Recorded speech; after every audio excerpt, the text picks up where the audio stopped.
दोस्तों नमस्कार। हिंदी की बिंदी चैनल पर आप सबका स्वागत है। मैं हूं डॉक्टर प्रदीप प्रसन्न और आप भी प्रसन्न होंगे ऐसा मुझे विश्वास है। तो आइए आज हिंदी व्याकरण, हिंदी भाषा, हिंदी साहित्य में कुछ नई बातें सीखते हैं।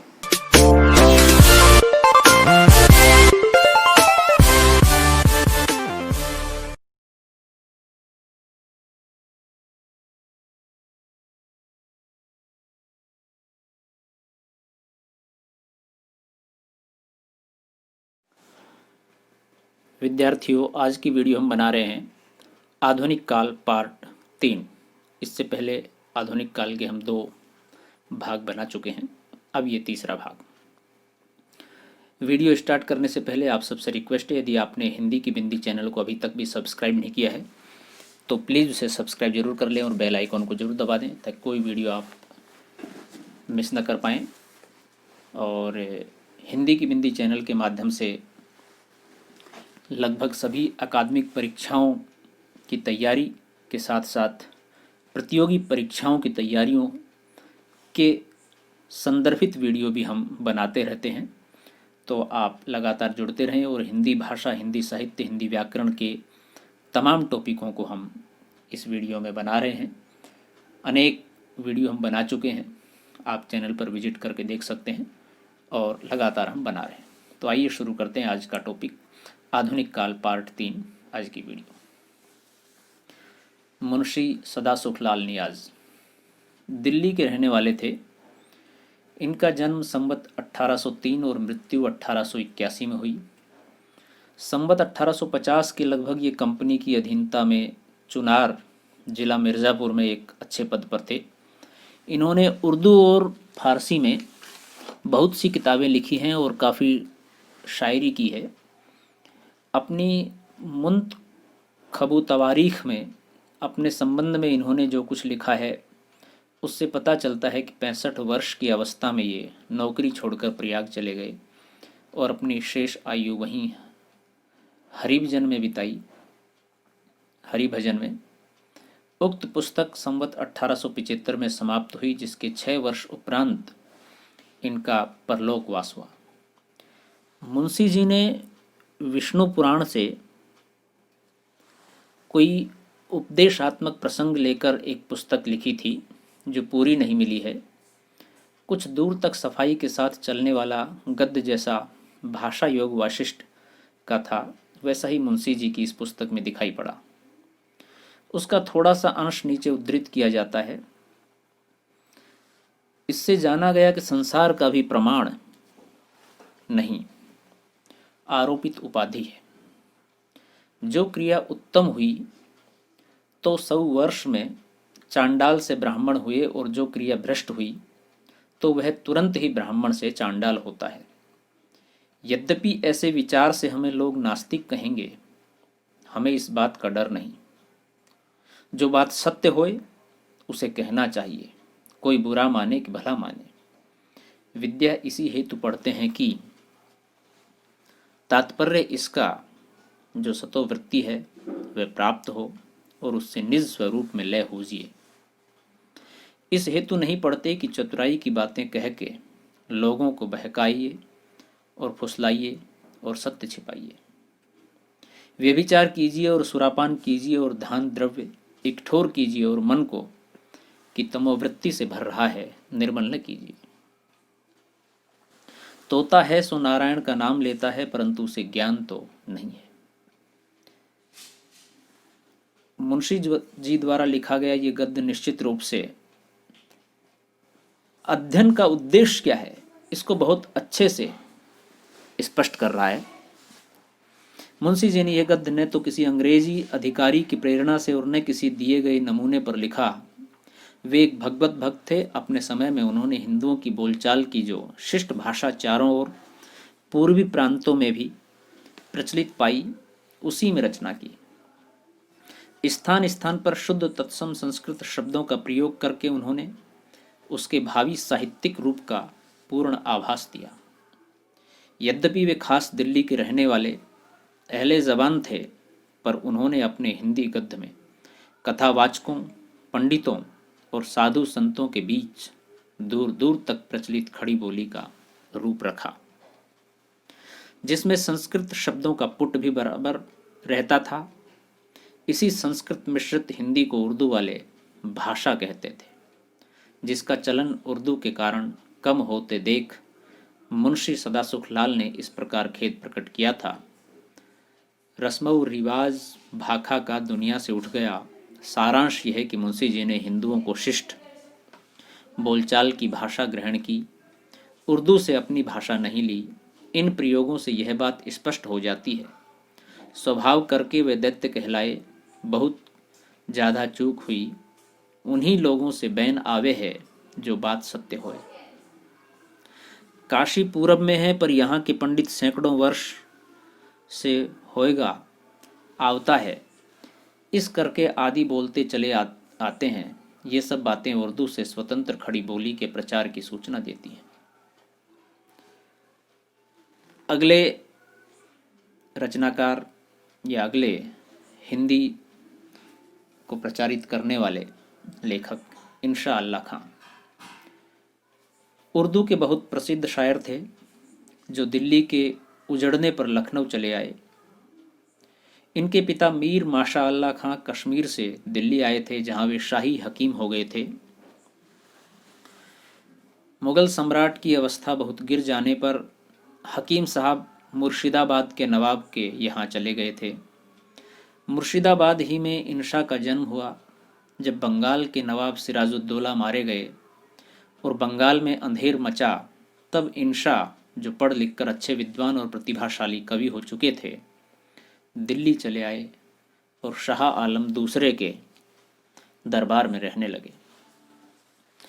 वहाँ जब तक रहे, अपनी अद्भुत प्रतिभा के बल से अपने विरोधी बड़े बड़े नामी शायरों को ये बराबर नीचा दिखाते रहे। जब गुलाम कादिर बादशाह को अंधा करके शाही खजाना लूट कर चल दिया, तब इंशा का निर्वाह दिल्ली में कठिन हो गया और वे लखनऊ चले आए। जब संवत 1855 में नवाब सादत अली खान गद्दी पर बैठे, तब ये उनके दरबार में आने जाने लगे। बहुत दिनों तक इनकी बड़ी प्रतिष्ठा रही, पर अंत में एक दिल लगी की बात पर इनका वेतन आदि सब बंद हो गया था और इनके जीवन का अंतिम भाग बड़े कष्ट में बीता। संवत 1875 में इनकी मृत्यु हुई। इंशा ने उदयभान चरित या रानी केतकी की कहानी संवत 1855 और 1860 के मध्य लिखी होगी। कहानी लिखने का कारण इंशा साहब यूँ लिखते हैं, एक दिन बैठे बैठे यह बात अपने ध्यान में चढ़ी कि कोई कहानी ऐसी कहिए कि जिसमें हिंदवी छुट और किसी बोली का पुट न मिले। तब जाके मेरा जी फूल की कली के रूप में खिले। बाहर की बोली और गंवारी कुछ उसके बीच में न हो।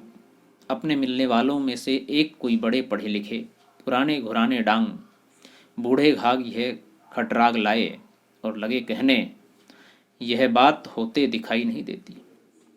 हिंदवीपन भी न निकले और भाखापन भी न हो, बस जैसे भले लोग अच्छों से अच्छे आपस में बोलते चालते हैं, ज्यों का त्यों वही सब डोल रहे और जहाँ किसी की न हो, ये नहीं होने का। इससे स्पष्ट है कि इंशा का उद्देश्य ठेठ हिंदी लिखने का था, जिसमें हिंदी को छोड़कर और किसी बोली का पुट न रहे। उद्धृत अंश में भाखापन शब्द ध्यान देने योग्य है। मुसलमान लोग भाषा शब्द का व्यवहार साहित्यिक हिंदी भाषा के लिए किया करते थे, जिसमें आवश्यकता अनुसार संस्कृत के शब्द आते थे, चाहे वे ब्रजभाषा हो चाहे खड़ी बोली। तात्पर्य यह है कि संस्कृत मिश्रित हिंदी को ही उर्दू फारसी वाले भाषा कहा करते थे। भाखा से खास ब्रजभाषा का अभिप्राय उनका नहीं होता था, जैसा कुछ लोग भ्रमवश समझते हैं। जिस प्रकार वे अपनी अरबी फारसी मिली हिंदी को उर्दू कहते थे, उसी प्रकार संस्कृत मिली हिंदी को भाखा। भाषा का शास्त्रीय दृष्टि से विचार न करने वाले या उर्दू की ही तालीम खासतौर पर पाने वाले कई नए पुराने हिंदी लेखक इस भाखा शब्द के चक्कर में पड़कर ब्रज भाषा को हिंदी कहने में संकोच करते हैं। खड़ी बोली पद का झंडा लेकर घूमने वाले स्वर्गीय बाबू अयोध्या प्रसाद खत्री चारों ओर घूम घूम कर कहा करते थे कि अभी हिंदी में कविता हुई कहाँ। सूर, तुलसी, बिहारी आदि ने जिसमें कविता की वह तो भाखा है, हिंदी नहीं। संभव है इस सड़े गले ख्याल को लिए अब भी कुछ लोग पड़े हों। इंशा ने अपनी भाषा को 3 प्रकार के शब्दों से मुक्त रखने की प्रतिज्ञा की है। बाहर की बोली अरबी, फारसी, तुर्की, गवारी, ब्रजभाषा, अवधी आदि, भाखापन संस्कृत के शब्दों का मेल। इस बिलगांव से आशा है ऊपर लिखी बात स्पष्ट हो गई होगी। इंशा ने भाखापन और मोल्लापन दोनों को दूर रखने का प्रयत्न किया, पर दूसरी बला किसी न किसी सूरत में कुछ लगी रह गई। फारसी के ढंग का वाक्य विन्यास कहीं कहीं विशेषतः बड़े वाक्यों में आ ही गया है, पर बहुत कम। जैसे सिर झुकाकर नाक रगड़ता हूं अपने बनाने वाले के सामने जिसने हम सबको बनाया। इस सिर झुकाने के साथ ही दिन रात जपता हूं उस अपने दाता के भेजे हुए प्यारे को।